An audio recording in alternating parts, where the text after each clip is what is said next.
Hello Jharkhand, welcome to learners grace education. Start करता हूँ part number 31। Topic रहेगा computer भाषा ज्ञान। जेएसएससी सीजीएल के एग्जाम में पेपर 3 में 20 क्वेश्चन यहाँ से बनता है।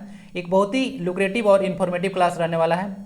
पीडीएफ और क्यूज आपको टेलीग्राम से डाउनलोड कर लेना। बहुत दिनों का क्यूज पड़ा हुआ था, तो कल शाम को आपको डाल दिया गया है रात में, तो उसको आप लोग जाकर डाउनलोड कर लीजिएगा। रिविजन में काफ़ी ज़्यादा फ्रूटफुल होगा। ओके, और लेक्चर को ध्यान से सुनना है, क्योंकि एक एक स्टेटमेंट से आपको क्वेश्चन बन के आ जाएगा। ओके, देन चलिए स्टार्ट करते हैं। Let's gear but like share subscribe, क्योंकि एजुकेशन मोटिवेशन आगे बढ़ते रहना चाहिए। क्वेश्चन में फर्स्ट आता है, विच programming language is called the mother of programming languages. जितना भी प्रोग्रामिंग लैंग्वेज है उसकी माता जैसे किंतु कहा जाता है। आप लोग father of computer, mother of computer वगैरह पढ़े होंगे। आज बताइए कि मदर ऑफ प्रोग्रामिंग लैंग्वेज कौन है?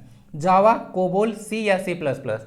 इसका सही आंसर हो जाएगा ऑप्शन नंबर सी। सी जो लैंग्वेज है वह जो है सब लैंग्वेज में, मतलब जितना आप लोग देखते हैं, इसका भी मैं यूज बताऊंगा कि कहाँ कहाँ पे सी होता है, तब आपको पता चलेगा कि इसका जो है क्यों बोला जाता है इसको। अब देखिए, जो सी लैंग्वेज है इसका आप लोग यूज कर सकते हैं, जैसे कि आप लोग ऑपरेटिंग सिस्टम बनाते हैं, जैसे कि लाइनक्स वगैरह ऑपरेटिंग सिस्टम है, लाइनक्स कर्नल वगैरह, तो ऑपरेटिंग सिस्टम बनाएं। प्लस में अगर बहुत सारा एप्लीकेशन ही बनाना है, वहाँ भी एकदम बहुत ही बेसिक लेवल का, जैसे कोई चीज़ का आप लोग एबीसी बोलते हैं ना, कि इसका एबीसी भी तुमको पता नहीं है, जो बेसिक चीज़ होता है ना, तो प्रोग्रामिंग लैंग्वेज का जो एबीसी है ना, वह सी है। आई होप ये समझ में आ चुका होगा।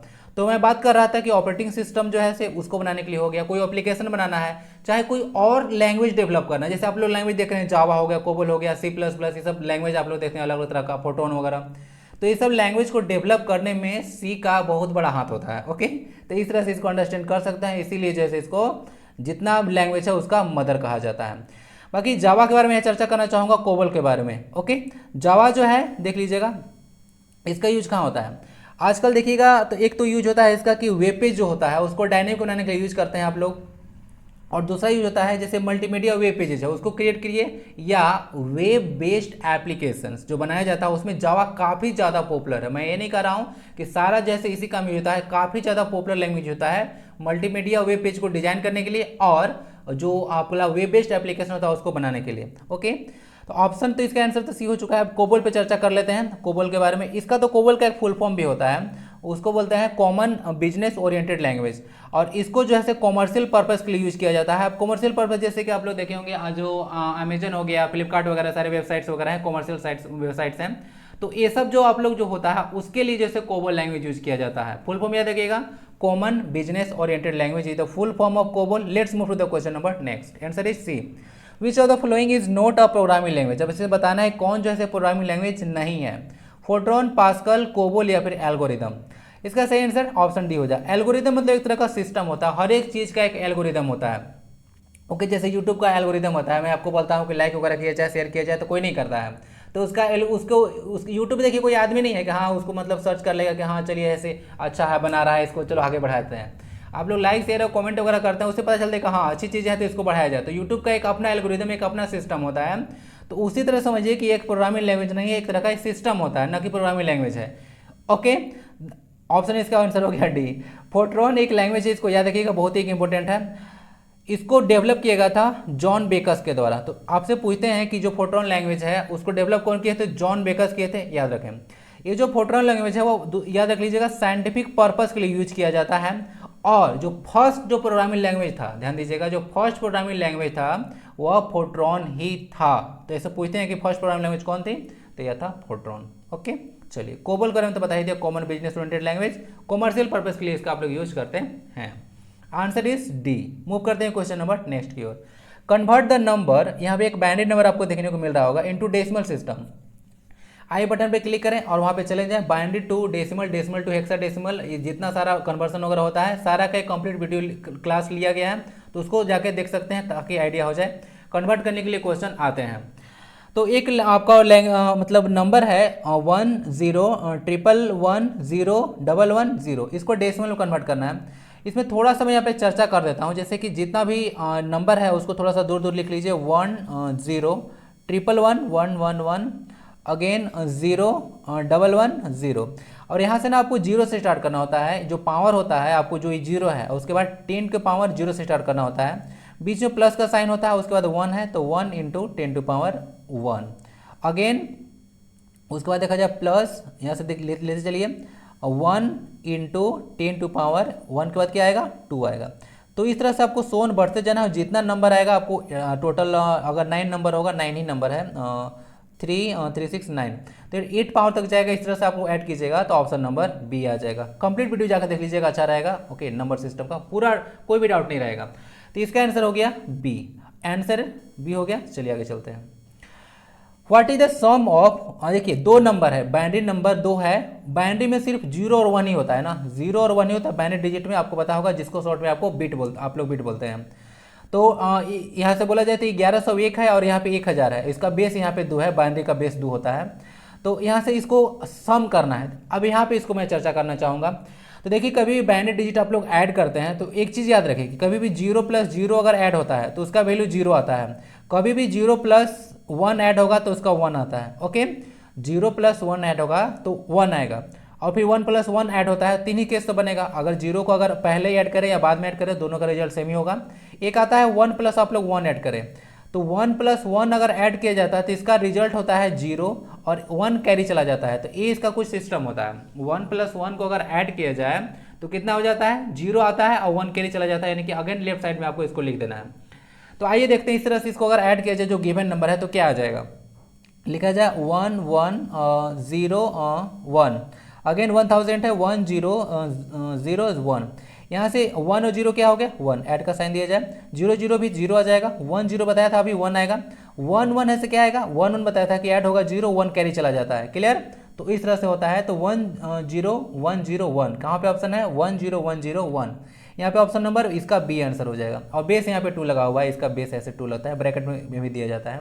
ओके, तो सब चीज़ याद रख लें। क्वेश्चन यहाँ से आप लोग या तो कन्वर्ट करने के लिए आ जाते हैं या फिर डायरेक्ट ही पूछते हैं कि बाइनरी डिजिट में कौन कौन होता है, तो 0 और 1 होता है, इसका बेस कितना होता है तो 2 होता है। आपसे सब डायरेक्ट क्वेश्चन ना पूछते हैं। ओके, चलिए अब बाइनरी डिजिट को शॉर्ट में बिट बोलते हैं आप लोग।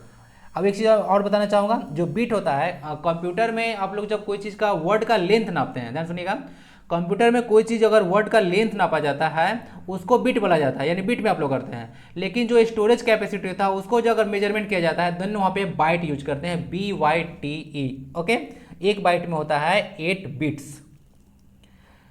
पीछे क्यों, चलिए आंसर तो इसका हो गया बी नंबर ना। चलते हैं क्वेश्चन नंबर नेक्स्ट की ओर। In a computer where do all the deleted files go. मुझे लगता है कि ये क्वेश्चन बहुत ही ज़्यादा ईजी है, तो आपको पता होना चाहिए कि जो कोई कंप्यूटर होता है वहाँ पे फाइल आप लोग डिलीट करते हैं तो वो कहाँ जाता है, डेस्कटॉप में, माई कंप्यूटर में, कंट्रोल पैनल में, या फिर रिसाइकल बिन में। ये क्वेश्चन बहुत ही ज़्यादा ईजी है। मुझे लगता है कि इस क्वेश्चन का आंसर 100% लोग ना कर देंगे, 100% लोग इस क्वेश्चन को कर देंगे। रिसाइकल बिन में होता है डिलीट करने के बाद। ओके, ये रिसाइकल बिन या जनरली फोन वगैरह में देखिएगा सिर्फ बिन का ऑप्शन रहता है ना, मतलब बिन एक आइकन वगैरह आप लोग देखने को मिलेगा, तो वहाँ पे सारा फाइल वगैरह स्टोर रहता है। इस तरह से कुछ आपको आइकन देखने को मिलता है रिसाइकल बिन वगैरह का। ओके, चलिए question 6, which of the following are pointing devices. बोला जा रहा है कि इनमें से कौन है एक पॉइंटिंग डिवाइस है, track ball, touch screen, graphic tablet या फिर जॉयस्टिक। 4 ऑप्शन है आपके पास, बताने की पॉइंटिंग डिवाइस आखिर कौन है।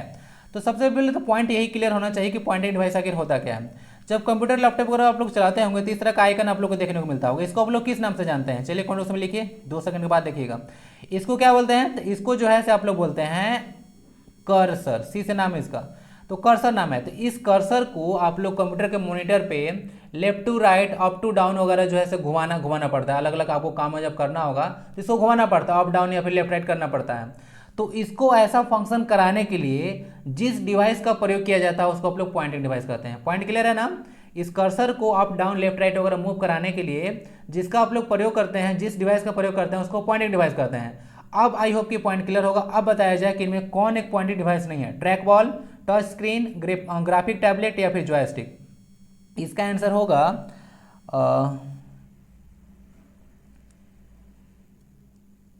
इसका आंसर होगा option number D. Option number D यानी कि ट्रैक बॉल, टच स्क्रीन और जॉयस्टिक जो है से एग्जाम्पल है। ये जो ग्राफिक टैबलेट आप देख रहे हैं यह जो है से आपका एक पॉइंटिंग डिवाइस का एग्जाम्पल नहीं है।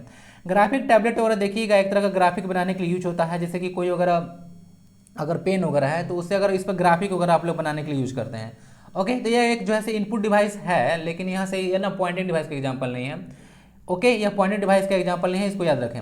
पॉइंटिंग डिवाइस का एग्जाम्पल कौन है, जैसे कि आप लोग ग्राफिक टैबलेट वगैरह है ना, तो इस पर मैं एक पेन है जिससे मैं पेन यूज कर रहा हूँ, इस तरह से जो मैं पेन चला रहा हूँ इस तरह का मेरा पेन है।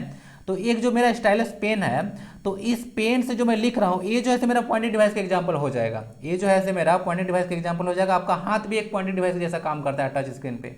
तो टच स्क्रीन पॉइंटिंग डिवाइस में आता है ओके, स्टाइलिश पेन वगैरह जो आता है वो भी पॉइंटेड डिवाइस का एग्जाम्पल हो जाएगा, लेकिन ग्राफिक टैबलेट जैसे एग्जाम्पल नहीं होगा, इसीलिए ऑप्शन नंबर डी चला गया, ऑल 1, 2 एंड 4। तो आई होप कि ये समझ में आ चुका होगा।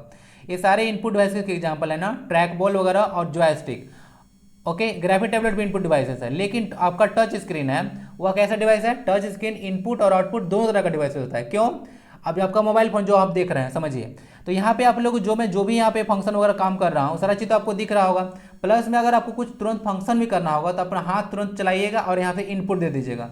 तो इनपुट और आउटपुट दोनों चीज़ें काम करता है, इसलिए दोनों तरह का डिवाइसेस हो गया। ओके, टच स्क्रीन, आपका मोबाइल फोन एक मिनी कंप्यूटर का एग्जाम्पल है, याद रख सकते हैं। आंसर इसका सी हो गया। चलते हैं क्वेश्चन नंबर नेक्स्ट की ओर। इसी याद रख लें, यहाँ पे जो आप लोग देखते होंगे जॉयस्टिक का यूज है, एक गेम प्लेइंग में काफ़ी ज़्यादा यूजफुल होता है ना। गेम अगर आप लोग प्ले करते हैं तो वहाँ पे जॉयस्टिक काफ़ी ज़्यादा पॉपुलर है।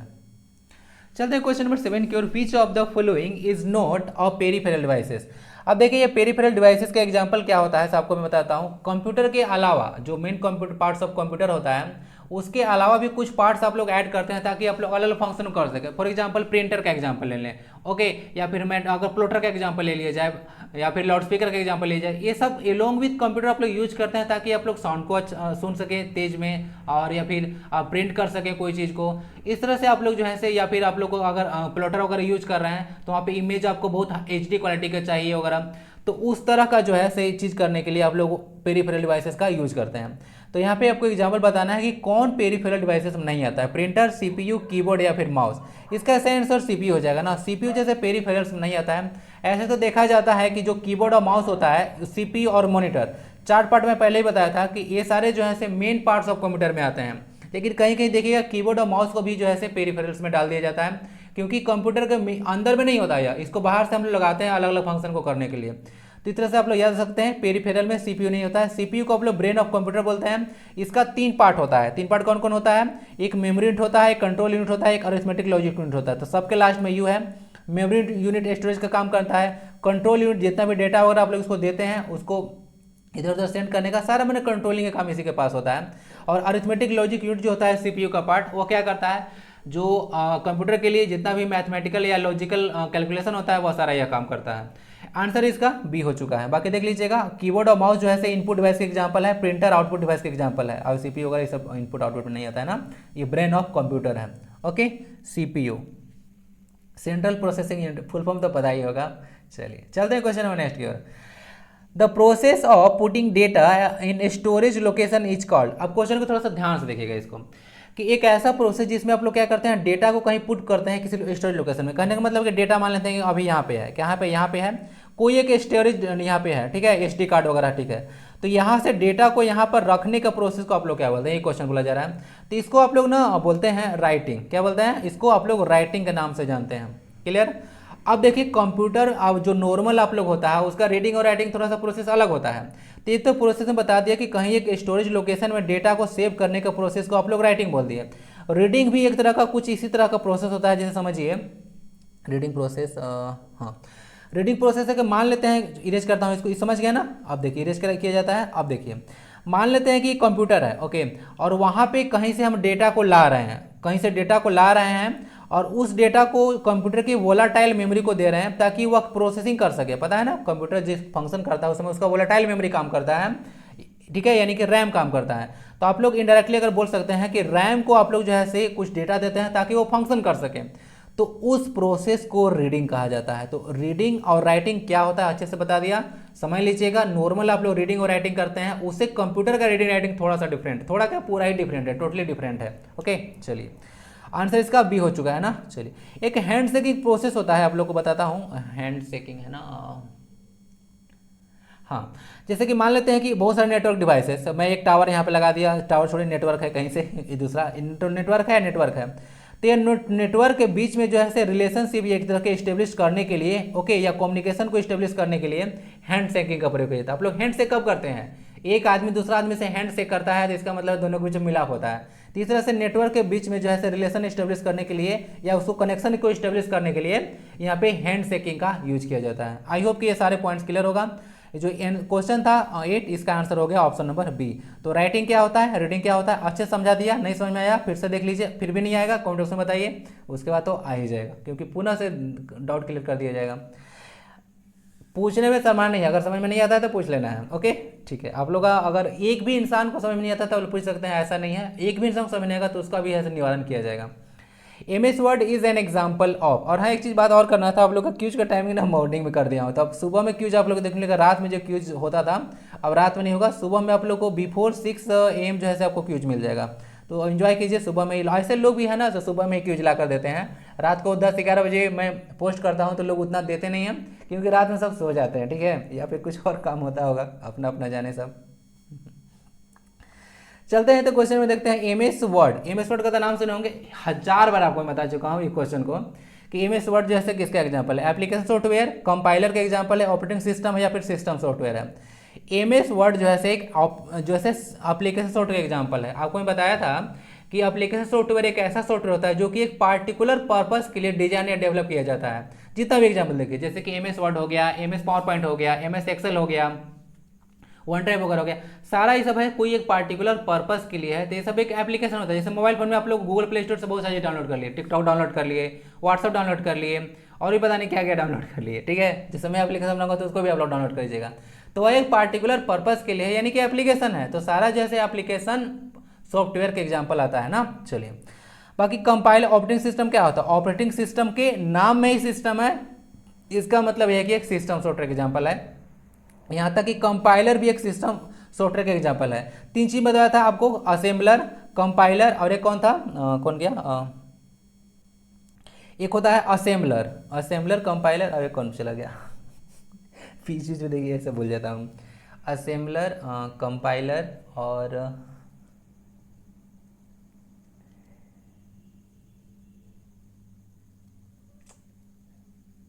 एक होता है इंटरप्रेटर। देखिए इतना देर के बाद आ रहा है। चलिए, तो असेंबलर होता है, कंपाइलर होता है, एक इंटरप्रेटर होता है। आज फिर से डिस्कस करता हूँ, तीनों को ध्यान सुनिएगा, इस पे क्वेश्चन भर भर के आते हैं और इसमें बहुत लोग गलती करते हैं। अब मैं आपको बताया था कि कम्युनिटी टॉप में डाला था इसको क्वेश्चन को, और इसको भी लोग बहुत लोग गलत करते किए थे। आंसर तो हो गया है आपका, देख लीजिएगा ये। बाकी यहाँ पे कंपाइलर के साथ साथ तीनों चीज़ को डिस्कस करता हूँ, ध्यान समझिएगा। चलिए अब थोड़ा सा दूसरा पेज लाते हैं। यहाँ पे एक हो गया असेंबलर, एक हो गया कंपाइलर, एक हो गया इंटरप्रेटर। असेंबलर का काम होता है असेंबली लैंग्वेज को मशीन लैंग्वेज में कन्वर्ट करना, ध्यान दीजिएगा। यही मशीन लैंग्वेज को लो लेवल लैंग्वेज बोला जाता है। जो कंपाइलर होता है, कंपाइल का मतलब क्या होता है, कंपाइल का मतलब होड या इकट्ठा करना। तो ये जितना सारा प्रोग्राम वगैरह होता है ना, प्रोग्राम इंस्ट्रक्शन, तो बहुत सारा प्रोग्राम इंस्ट्रक्शन को एक ही बार में एट वन स्ट्रोक ये सारा जो है से जो हाई लेवल लैंग्वेज से कन्वर्ट करता है, हाई लेवल लैंग्वेज को लो लैंग्वेज में कन्वर्ट करता है। लेकिन ये सारा इंस्ट्रक्शन को एक ही बार में मिलता है, जितना सारा इंस्ट्रक्शन को दिया जाता है सबको एक ही बार में कंपाइल करके जो है से कन्वर्ट कर देता है लो लेवल लैंग्वेज में। जबकि इंटरप्रेटर जो है क्या करता है, एक बार में एक ही इंस्ट्रक्शन को कन्वर्ट करता है लो लेवल लैंग्वेज में ना। तो एक बार में इंटरप्रेटर है तो एक बार में एक ही जो है से आपको देखने को मिलेगा इंस्ट्रक्शन को, प्रोग्राम इंस्ट्रक्शन को बोल सकते हैं मशीन लैंग्वेज में या मशीन कोड में बोल सकते हैं लो लेवल लैंग्वेज में, इसको कन्वर्ट करता है। तो यही डिफरेंस होता है, तो याद रखें। इसको क्वेश्चन भर के आता है, कंपाइलर एक बार में जो है से सारा इंस्ट्रक्शन को ले लेगा, जबकि इंटरप्रेटर जो है एक बार में एक ही इंस्ट्रक्शन को लेता है। दोनों हाई लेवल लैंग्वेज को लो लेवल में कन्वर्ट करता है, डिफरेंस यही है बस। लोग बोलते हैं कहीं दूसरा लैंग्वेज कन्वर्ट करता है, जी नहीं, हाई लेवल को लो लैंग्वेज में करेगा, ये भी हाई लेवल को लो ही लैंग्वेज करेगा। अंतर यही है, ये सारा इंस्ट्रक्शन को लेगा कंपाइलर, और जो इंटरप्रेटर है एक बार में एक ही प्रोग्राम इंस्ट्रक्शन को लेगा। तो आई होप ये चीज़ क्लियर होगा। कितनी बार पता चलो अब तो याद हो गया होगा आप लोग को, नहीं? चलिए, answer is a, application software. अब मैं कुछ आप लोग को अगर एप्लीकेशन सॉफ्टवेयर का नाम वो बता दूं या एग्जाम में आपको आ जाए कि इनमें से कौन सा एप्लीकेशन सॉफ्टवेयर नहीं है, ओके, तो आप लोग छाट लीजिएगा ना। क्वेश्चन ऐसे भर भर के आते हैं कि मैं पहले ही बताया था कि कौन इनपुट डिवाइस है, कौन आउटपुट डिवाइस है, कौन ऑपरेटिंग सिस्टम है, कौन वेब ब्राउजर है, कौन वेब ब्राउजर नहीं है, कौन सर्च इंजन है। इससे क्वेश्चन आपको भर भर के आएंगे। तो देख लीजिए, इसका आंसर तो हो चुका है ए। अब चलते हैं क्वेश्चन नंबर नेक्स्ट की ओर। Question 10, what is the function of merge and centre in MS Excel. MS Excel का क्वेश्चन है, इसको आपको बताना है क्या करता है मर्जेंट सेंटर। एक फंक्शन देखने को मिलेगा, तो मर्जेंट सेंटर आखिर करता क्या है। कुछ तो सिलेबस के बारे में आपको पता होना चाहिए। पूरा का पूरा जो एमएस ऑफिस वगैरह है, एमएस ऑफिस ऐसा आपका मेंशन सिलेबस में, जिसमें सबसे ज़्यादा क्वेश्चन आते हैं एमएस वर्ड से, एमएस एक्सेल, पावर पॉइंट वगैरह से ज़्यादा क्वेश्चन आते हैं। तो 3 चीज़ आपको काफ़ी ज़्यादा कर लेना है। एक्सेस वगैरह से भी क्वेश्चन घुसा सकते हैं क्योंकि एमएस ऑफिस मेंशन है और सारा इसमें सारा आ जाता है। तो यहाँ से देख लीजिएगा इसको।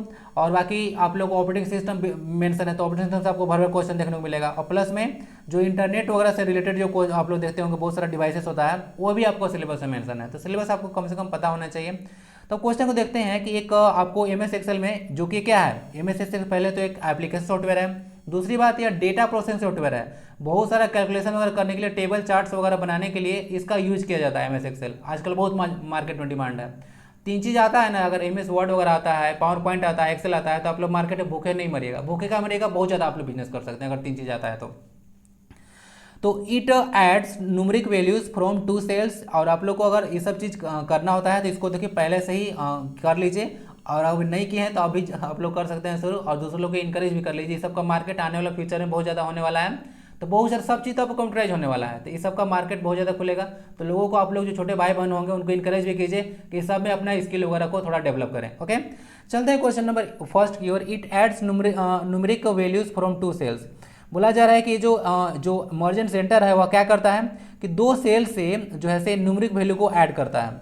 उसके बाद जो है से क्या कर सकता है, to joints 2 words from 2 cells. 2 cell होता है उसमें 2 वर्ड को ज्वाइन करता है। या it combines 2 cell into 1 cell, यानी कि 2 सेल को 1 सेल में यह कन्वर्ट कर देगा। It calculates total of a range of a cell. ये जो है टोटल रेंज को कैलकुलेट करता है। ग्रुप ऑफ सेल्स को आप लोग रेंज बोलते हैं ना, MS एक्सेल में जो ग्रुप ऑफ सेल्स होता है उसको क्या बोलते हैं, रेंज। और बायोलॉजी में ग्रुप ऑफ सेल्स को आप लोग टिश्यू बोलते हैं, तो वहाँ से कन्फ्यूजन नहीं होना है ना। वैसे अगर कंप्यूटर में ऐसा तो टिश्यू तो डालेगा नहीं, लेकिन डालेगा तो भी सही होना चाहिए। चलिए, तो इसका कौन सा आंसर सही होगा? इसका आंसर हो जाएगा आपका ऑप्शन नंबर सी। देख लीजिएगा, जो मर्जेंट सेंटर एक फंक्शन होता है, यह क्या करेगा, जो दो सेल होता है उसको एक सेल में इसको कन्वर्ट कर देगा। जो इस तरह का आपको कंपार्टमेंट दिखता है MS एक्सेल वगैरह में, अभी दिखा दूंगा, वहाँ पे एक डायग्राम है तो वहाँ पे बताऊंगा सेल क्या होता है। ऐसे पहले ही बता चुका हूँ कितनी बार।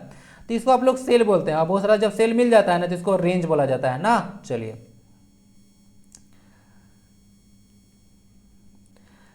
क्वेश्चन 11 आता है, in MS excel dash are numbered from 1 to onwards and dash are numbered from A to onwards. बोला जा रहा है कि MS एक्सेल में देखिएगा तो 2 चीज़ आपको देखने को मिलता है। एक होता है कॉलम होता है, एक रो होता है।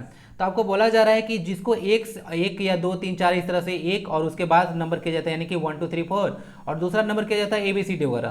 तो इसको आप लोग क्या बोलते हैं? जो 1 2 करते हैं उसको आप लोग क्या बोलते हैं, और जो ABCD लिखा होता है उसको आप लोग क्या बोलते हैं? तो आपको बेसिकली ये सब चीज़ पता होना चाहिए। इसको मैं डायग्राम की हेल्प से बताता हूँ, उसके बाद फिर से आएंगे, उसके बाद कोई डाउट ही नहीं रहेगा।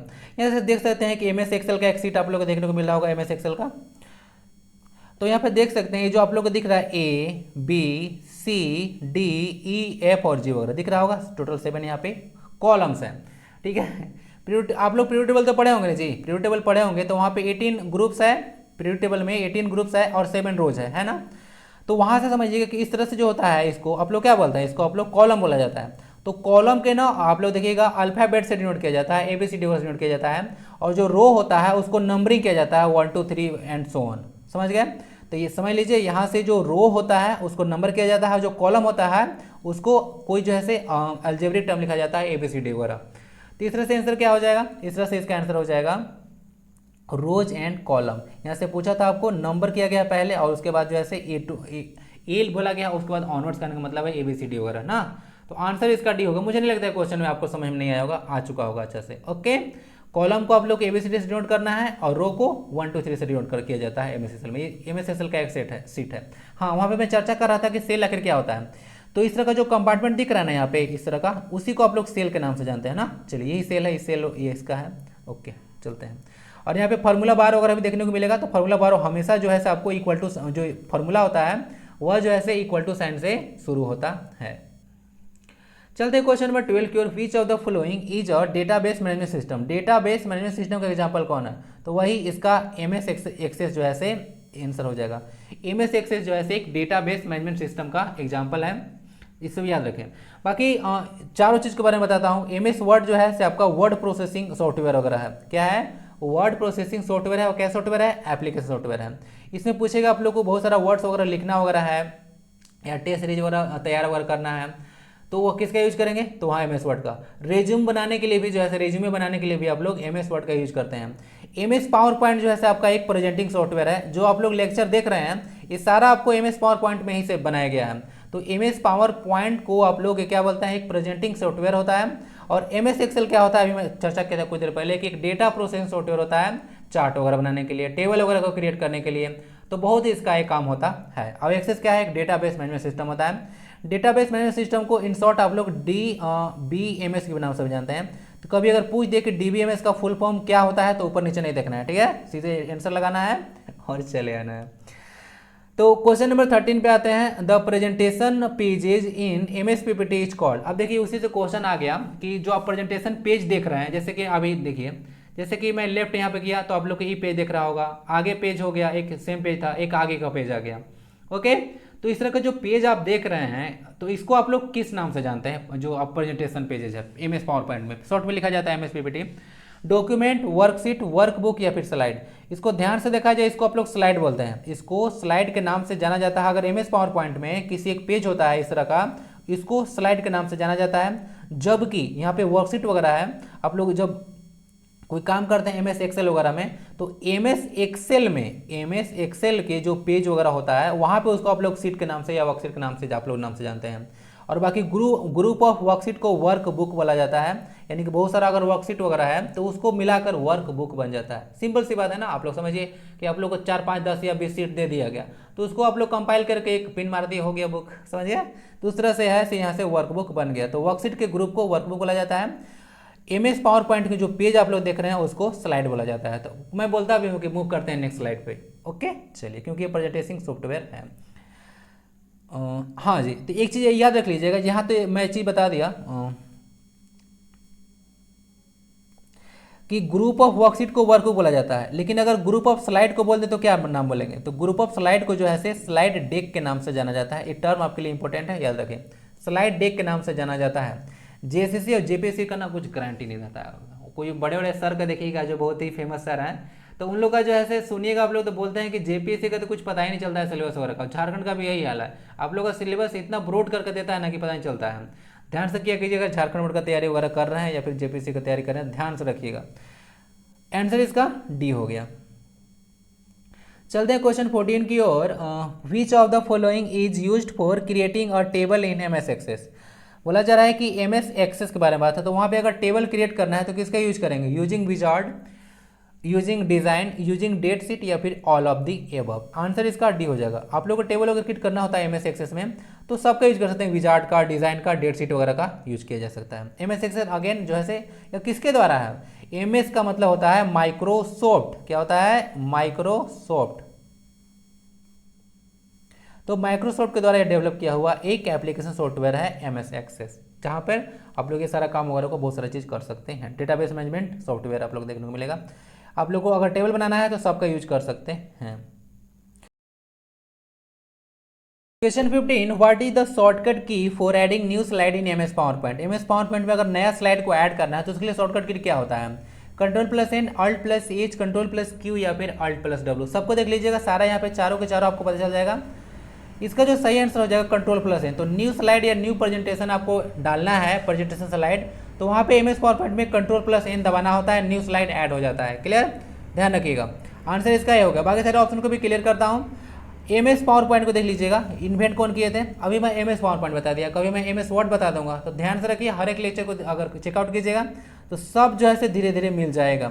इन्वेंट किया गया था रॉबर्ट गैस्किन और डेनिस ऑस्टिन के द्वारा। तो दो एक पर्सनालिटी हैं जो इनके द्वारा जो है डेवलप किया गया है। ओके, याद रख सकते हैं MS पावर पॉइंट। नॉलेज रखिए, नॉलेज ऐसे कभी ना कभी काम जरूर आता है। तो डिटेल में जाता है कोई चीज़ तो हड़बड़ाना गड़बड़ाना नहीं है। Ctrl+N इज द शॉर्टकट की टू ऐड और new slide in MS power point. चलते हैं कोई देखते हैं क्या क्या फंक्शन होता है। इसका तो हो चुका है Ctrl+N। Alt+W देख लीजिए, ये एक व्यू टैब जो है उसके लिए शुरू होता है। अगर व्यू टैब अगर खोलना है तो उसके लिए Alt+W आप लोग यूज करते हैं। Ctrl+Q का यूज किया जाता है अगर पावर पॉइंट को क्लोज करना है, क्या करना है, क्विट करना है, तब आप लोग यूज करते हैं Ctrl+Q। और Alt+H यूज करते हैं आप लोग होम टैब को खोलने के लिए। ठीक है, तो होम टैब में अगर जाना है तो वहाँ पे Alt+H का यूज किया जाता है। ओके, तो इस तरह से आप लोग याद रख सकते हैं। चारों के चारों हो चुका है। F5 वगैरह जो होता है ना, वो स्लाइड शो के लिए यूज होता है ना, इसको याद सकते हैं। MS पावर पॉइंट में F5 जो होता है स्लाइड शो के लिए यूज किया जाता है। Answer is a. That's it for this class. Again अगर रिक्वेस्ट करता हूँ, अगर अच्छा लगता है तो आप लोग फीडबैक जरूर दिए, लाइक शेयर एंड सब्सक्राइब कर और वीडियो को आगे बढ़ाते रहिए। मिलते हैं नेक्स्ट क्लास में। वंदे भारतम।